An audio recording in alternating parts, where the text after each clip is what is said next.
warahmatullahi wabarakatuh.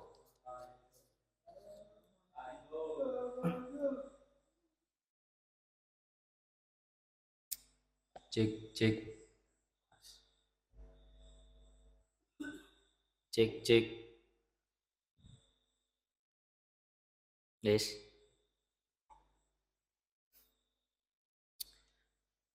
Bismillahirrahmanirrahim. Alhamdulillahirabbil alamin wa bihi nasta'in wa ala umuri dunya waddin wassalatu wassalamu ala asyrafil anbiya'i wal mursalin wa ala alihi wa sahbihi ajmain, amma ba'd.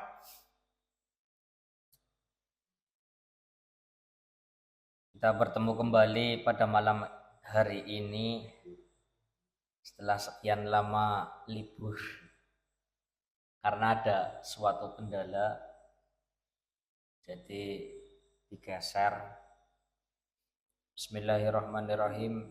Ila hadratin Nabil Mustafa Muhammadin sallallahu alaihi wasallam wa ila arwahi alihi wa ashabihi wa auladi wa ashabihi wa dzurriyyatihi wa khususan ila hadrati Syekh Abdul Qadir Al-Jilani wa Syekh Ahmad bin Muhammad At-Tijani radhiyallahu anhu rahimahullahu taala, wa khususan khosotan Syekh Salim bin Sumair. Syaulillahi lana wa lahumul Fatihah. A'udzubillahi minasyaitonir rajim. Bismillahirrahmanirrahim. Alhamdulillahi rabbil alamin arrahmanir rahim maliki yaumiddin. Iyyaka na'budu wa iyyaka nasta'in ihdinas siratal mustaqim. Siratal ladzina an'amta 'alaihim ghairil maghdubi 'alaihim waladdallin. Bismillahirrahmanirrahim. Qala al-musannifu rahimahullahu ta'ala wa nafa'ana wa nafa'ani wa bi 'ulumihi fid dharaini amin. Bismillahirrahmanirrahim. Untuk kali ini kita akan awali dengan fasal arkanul iman, yang mana fasal-fasal ini itu akan menjelaskan beberapa iman, rukun-rukun iman yang wajib kita laksanakan, dalam artian apa saja sih yang harus kita imankan ketika kita hidup menjadi seorang muslim atau hidup menjadi seorang yang memiliki agama Islam. Bismillahirrahmanirrahim. Faslun ay hada faslun.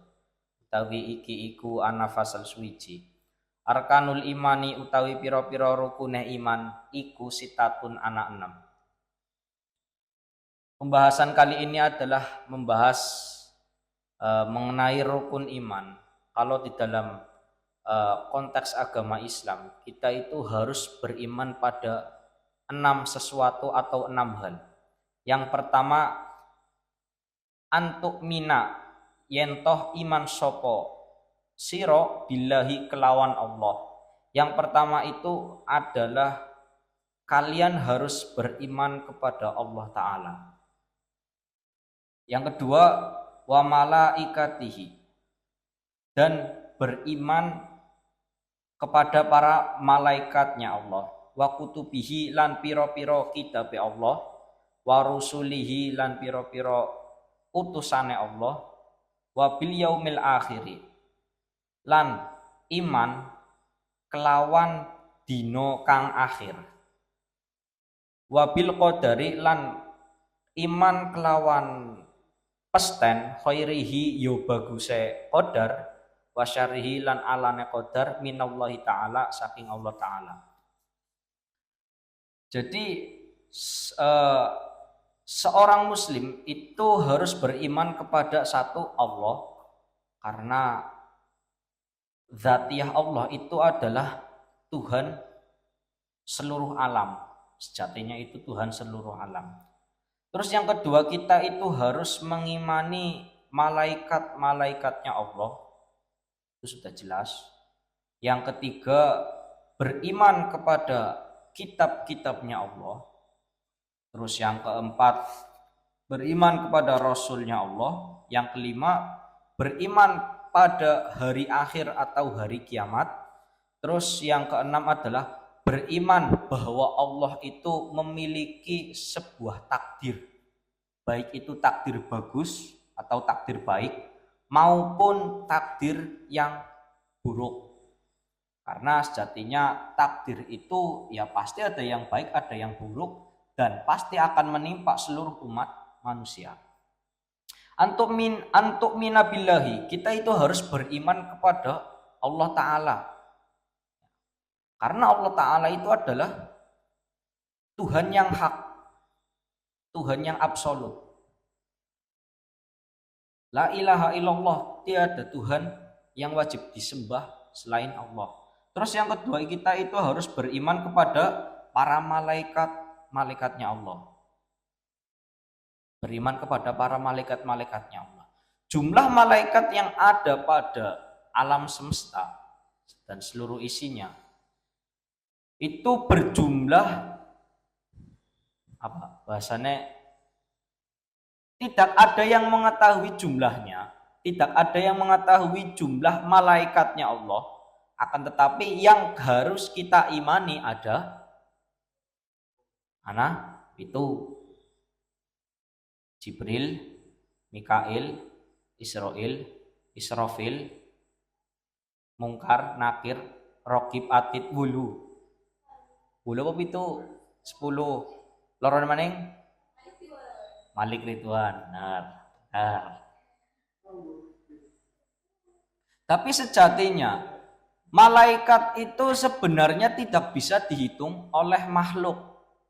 Karena jumlah dari malaikat itu tak terhingga ketika makhluk itu menghitungnya. Jadi yang mengetahui berapa sih jumlah malaikat itu hanya Allah. Dan yang harus kita imani ada 10, cuma ada 10. Itu yang harus kita imani. Terus iman yang selanjutnya, arkanul iman yang selanjutnya yaitu iman kepada kitab Allah atau kutubihi, kitab-kitabnya Allah. Kitab-kitabnya Allah itu apa saja? Yang pertama Taurat, Zabur, Injil, dan Al-Quran. Itu kita harus beriman keempat-empatnya. Terus yang selanjutnya yaitu beriman kepada Rasul-Rasulnya Allah. Kalau kita telaah atau kita ketahui, ada yang nama utusan Allah itu dibagi menjadi dua. Yang pertama ada kalanya yang sering kita namai dengan Nabi. Ada Nabi dan ada Rasul. Dan dua-duanya itu bisa dikatakan berbeda. Antara Nabi dengan Rasul itu berbeda. Pengertian dari Nabi adalah seseorang yang mendapatkan wahyu dari Allah, akan tetapi tidak diwajibkan untuk menyampaikan kepada umatnya. Itu Nabi. Ya, Nabi. Nabi itu Nabi itu dikasih wahyu oleh Allah. Akan tetapi Nabi tersebut itu tidak diwajibkan untuk menyampaikan apa yang Allah sampaikan kepada umatnya. Itu tidak wajib. Berbeda dengan Rasul. Kalau Rasul itu adalah seseorang yang mendapatkan wahyu dari Allah dan diwajibkan untuk menyampaikan wahyu yang dari Allah tersebut, diwajibkan untuk menyampaikan wahyu kepada para umatnya. Terus wabil yaumil akhir, kita itu harus beriman pada hari kiamat. Yang jelas hari kiamat sudah pasti akan datang. Entah itu dari segi agama, entah itu dari segi sains, itu sudah meyakini bahwasannya hari kiamat itu pasti akan datang. Dan kapan sih hari kiamat? Tidak ada yang tahu. Pada intinya hari kiamat itu sudah dekat. Kalau Nabi Muhammad itu pernah mengibaratkan bahwasanya antara saya Nabi Muhammad dengan hari kiamat itu bagaikan dua jari tengah dan jari telunjuk. Maknanya apa? Antara diutusnya Nabi Muhammad dengan hari kiamat itu hanya ada jarak beberapa senti atau sangatlah dekat. Seperti itu. Kalau kita ketahui dalam sains, atau dalam ilmu pengetahuan kita pasti pernah mendengarkan dengan yang namanya kalender kosmik, yang dimana 1 tahun kalender tersebut itu sama halnya terciptanya alam semesta pertama sampai hari akhir atau hancurnya alam semesta itu dirancang atau dijadikan dalam 1 tahun kalender. Tanggal pertama, menit pertama, detik pertama, berarti 1 Januari kalender kosmik. Itu sering kita sebut dengan yang namanya, kalau dalam sains ya, ini tidak berbicara agama, ini kalau dalam sains, hari pertama dalam kalender kosmik berarti 1 Januari jam 00.00 atau menit pertama dalam kalender kosmik itu terjadinya Big Bang ya. Mesti pernah ketemu Big Bang, anda paham. Nah, antara terjadinya hal tersebut atau Big Bang sama terciptanya manusia pertama itu jaraknya 1 tahun pas. Jadi manusia pertama itu diciptakan kalau nggak salah 1 menit sebelum kalender kosmik itu habis. Berarti manusia pertama itu ada pada dunia itu pada tanggal Desember sih tanggal berapa? 31 ya. Manusia itu diciptakan di dunia. Manusia pertama ya. Manusia pertama itu diciptakan di dunia pada tanggal 31 Desember tahun kosmik di jam 23:59. Ketika kalender kosmik sudah habis, dalam artian ada 1 tanggal lagi, 1 Januari jam 00.00, itu sudah tidak ada kehidupan, dalam artian jam tersebut atau menit tersebut atau tanggal tersebut itu sudah terjadinya kiamat. Jadi kita manusia itu hidup di sela-sela 1 menit kalender kosmik, dan setelah 1 menit tersebut itu adalah kiamat. Terus yang iman yang keenam, yaitu arkanul iman yang keenam adalah iman kepada qada dan qadar atau ketetapannya Allah atau takdirnya Allah, baik itu takdir baik maupun takdir buruk. Terus yang selanjutnya faslun hada faslun utawi iki iku ana fasal suwiji. Wa makna la ilaha illallah utawi maknane lafat la ilaha illallah iku la ma'buda, ora ana kang den sembah bihakin kelawan hak fil wujudi ing dalam wujude illallah angin kejaba Gusti Allah. Makna dari lafaz la ilaha illallah itu adalah tidak ada yang berhak untuk disembah secara wujud illallah kecuali Allah Ta'ala. Bismillahirrahmanirrahim. Faslun ayhada faslun utawi iki iku ana fasal suwiji. Alamatul buluhi. Sebenarnya fasal kia ana pembahasan sing terlalu vulgar. Faslun alamatul buluhi utawi piro-piro tandane balih iku salasun ana 3. Tamamu khamsa asyarata, sempurnane 15 apane sanatan taune fi dzakari ing dalem wong lanang. Jadi kita itu akan membahas tanda-tandanya seseorang itu baligh.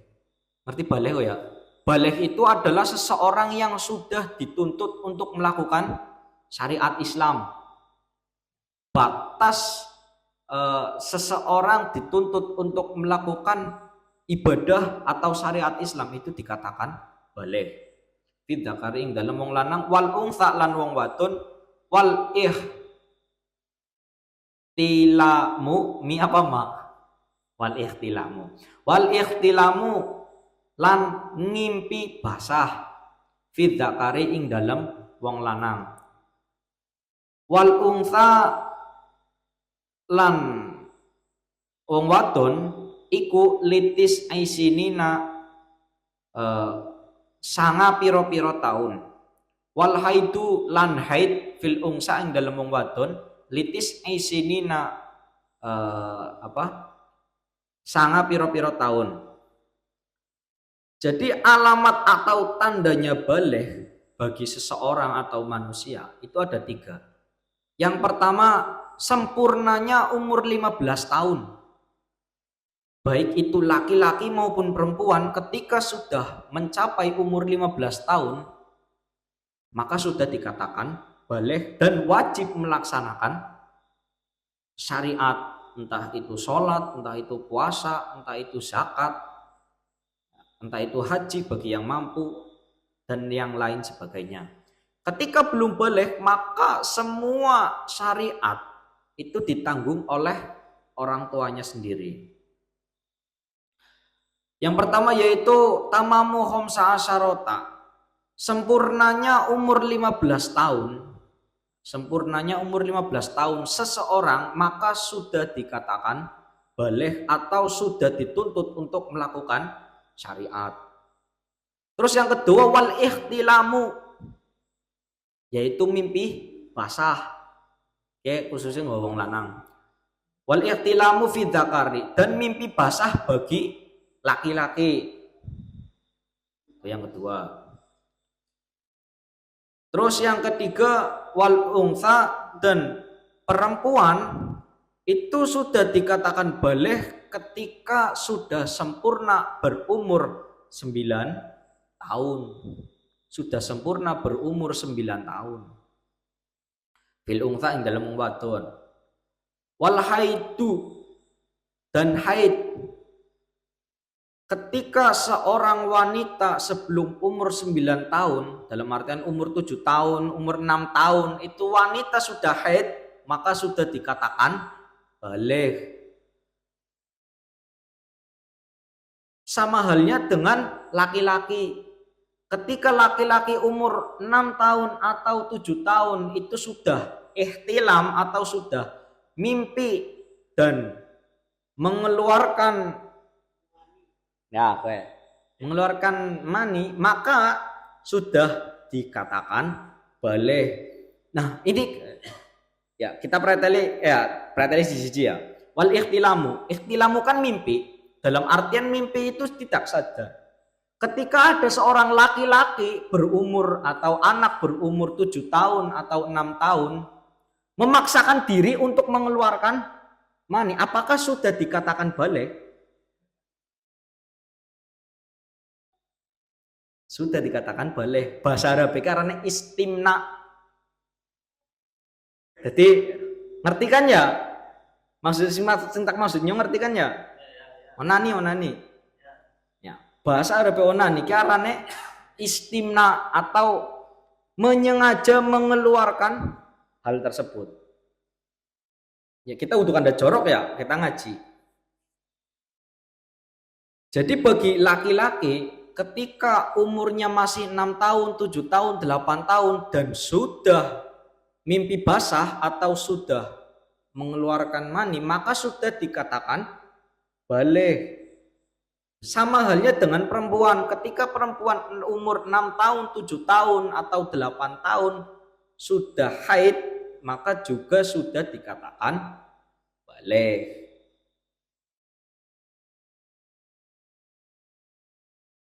Nah, terus di sini kan ada konsep tahun.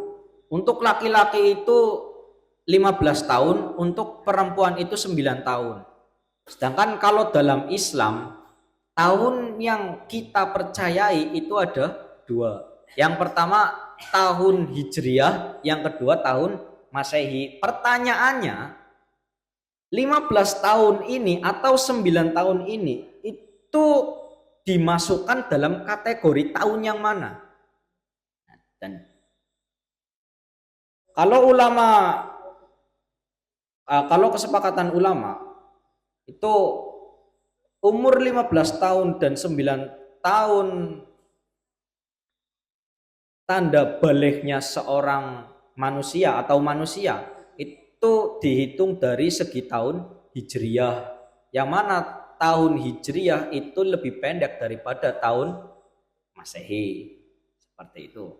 Terus yang selanjutnya haid fil unsa litis isinena, dan ya seperti itu.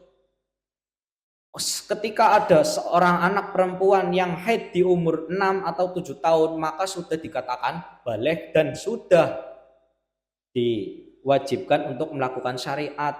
Dan pertanyaannya, apa sih yang dikatakan haid? Haid itu adalah suatu darah yang keluar dari rahim seorang perempuan. Ya. Bahasa halus ke darah yang keluar dari rahim perempuan karena jalan sehat. Bukan karena duduk jalan sehat ya. Maksudnya haid itu adalah sesuatu yang menyehatkan. Kalau dalam kitab itu seperti itu, jelaskan seperti itu. Kita sudah bahas mengenai alamat atau tanda-tanda baliknya laki-laki dan perempuan. Tapi dalam satu konteks itu ada terdapat sebuah kejanggalan. Kalau dalam kitab itu dikatakan huntha, bukan unsa. Kalau unsa itu maknanya perempuan, tapi kalau huntha pakai h itu maknanya wandu. Wandu, ngerti wandu ora? Wandu ke wong sing duweni kelamin ganda. Dudu poti. Poti sejen maning om. Ya. Jadi ada dua kelamin dalam satu orang. Dua loro-lorone lho. Maksudnya apa sih? Ya, paham ya. Dua loro-lorone. Hunthake seseorang yang memiliki dua alat kelamin sekaligus dalam satu tubuh. Dan pertanyaannya, kayak kan udah lanang udah wadon nih, lanang wadon nih semalam. Baliknya kepimen. Ketika kalian menemukan permasalahan tersebut, semisal dari teman kalian ada yang memiliki kelamin ganda atau memiliki dua kelamin sekaligus, itu tanda baliknya itu dilihat apakah yang keluar itu seperti halnya laki-laki biasa ataukah yang keluar itu seperti perempuan-perempuan biasa. Jadi ketika ada seseorang yang memiliki kelamin ganda dan seseorang tersebut itu mengeluarkan mani, berarti itu dikatakan laki-laki atau tanda baliknya itu juga disamakan dengan laki-laki. Ketika orang yang memiliki kelamin ganda tersebut itu haid, tidak mengeluarkan mani, berarti dia itu adalah perempuan. Karena ada dua perkara yang emang tidak bisa tercampur, yaitu rahim dengan bahasa apa sih? Biji. Apa ya? Maksud sih? Maksud. Bahasa apa ya? Testis ya bisa. Ning bahasa PK lalen. Intinya dua perkara yang tidak bisa menjadi satu itu adalah rahim, yang kedua adalah testis. Itu tidak bisa bergabung menjadi satu. Jadi ketika kalian menemukan seseorang yang memiliki alat kelamin ganda, itu dikatakan baligh ketika salah satu dari tanda-tanda baligh tersebut itu keluar duluan. Misal mengeluar atau mimpi basah ya berarti dikatakan laki-laki, semisal haid ya berarti dikatakan perempuan. Ya, ada yang mau ditanyakan? Wis.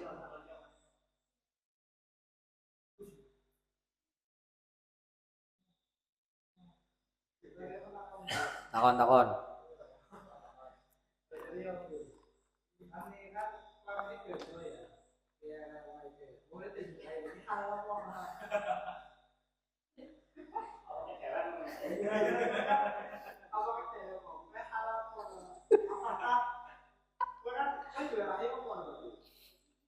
Tergantung.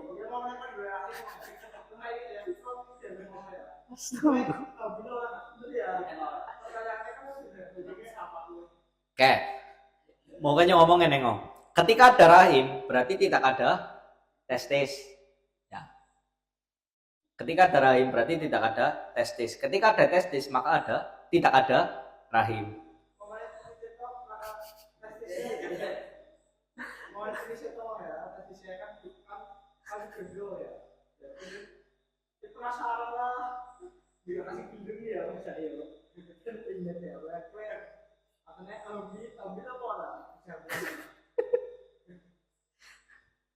Ya Allah, takutnya hamil apa ora nih bisa. Pertanyaan bisa dilebok napa ora wi? Bisa dilebok napa ora? Kan disitis takone.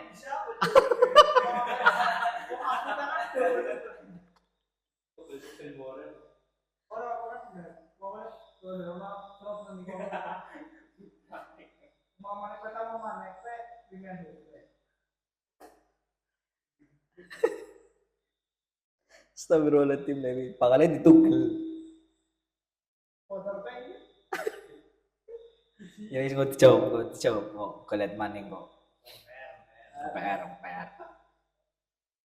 Ada pertanyaan masuk dari Mas Lewi, sebenarnya ki blenjat atun, nyabang atun. Yang mau masalahnya maring bab jima. Jima ke ngerti jima? Jima ke bersetubuh.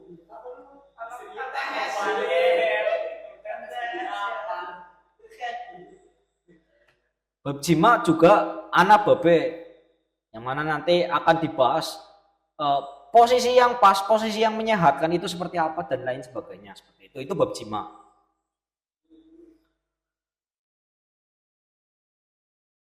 Jadi ada satu pertanyaan yang masuk dari Mas Lewi. Ketika seorang wandu atau seorang khunsa atau seorang yang memiliki kelamin ganda, astagfirullah, oke, bersenang-senang dengan sendirinya, apakah hukumnya? Apa hukumnya?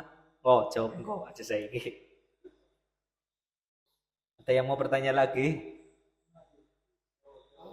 Monggo silakan, barangkali ada yang mau bertanya dari teman-teman cewek. Barangkali mau bertanya. Monggo silakan.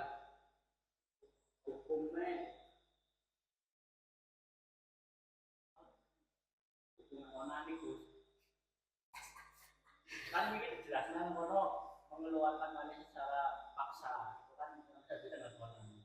Itu hukumnya gimana? Anda paham kok lah.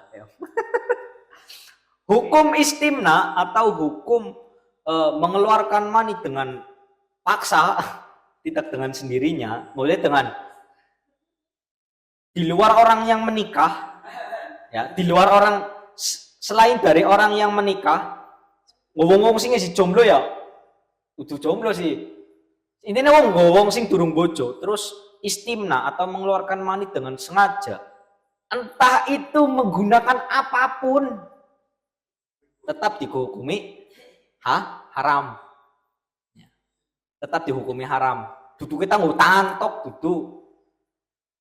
Semisal mau kenal pot itu juga haram. Ke ilmu ya, jawatan ke ilmu ya. Wah, jerong naruh apa? Orang ngerok naruh apa? Lah terus onani itu istimna itu diperbolehkan dengan satu syarat. Jadi onani ke oli atau mengeluarkan mani dengan menggunakan tangan ke oli, tapi syaratnya dengan menggunakan tangannya istrinya.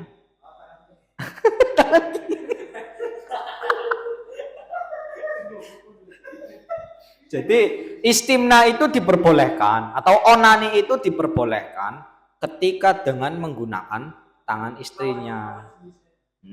Dudu lawan jenis, bojone dewek. Halal. Tapi selain dari itu haram mutlak.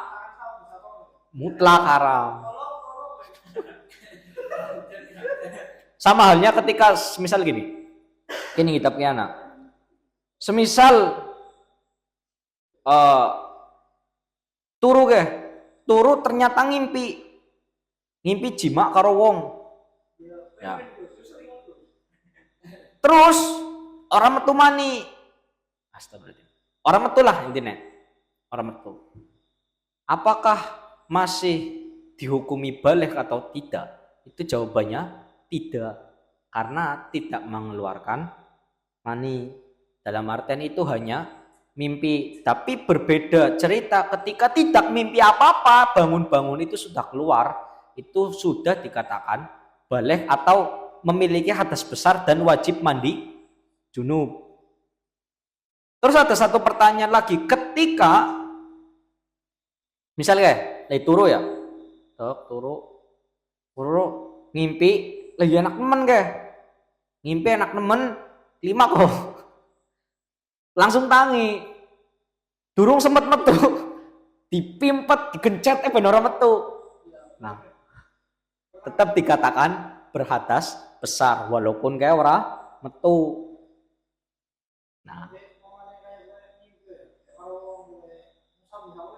ya.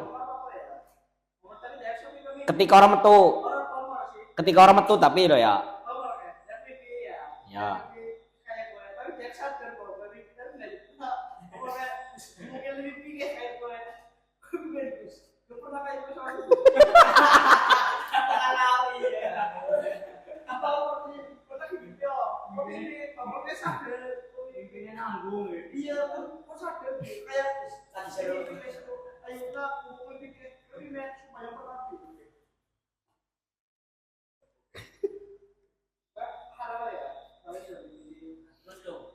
Mimpi ora sadar intinya.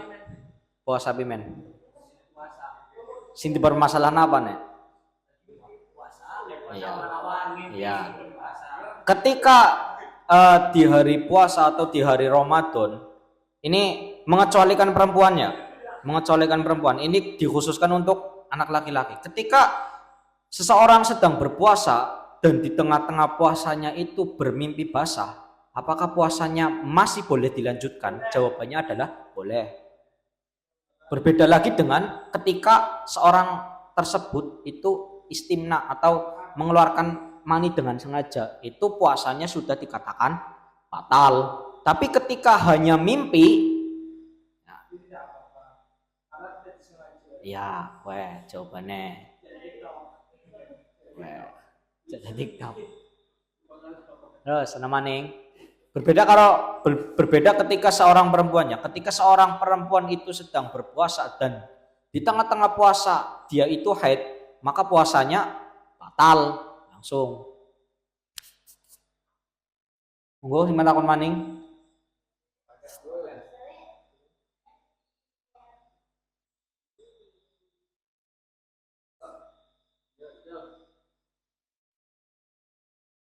Jam berapa? Jam 10. Sesi sore.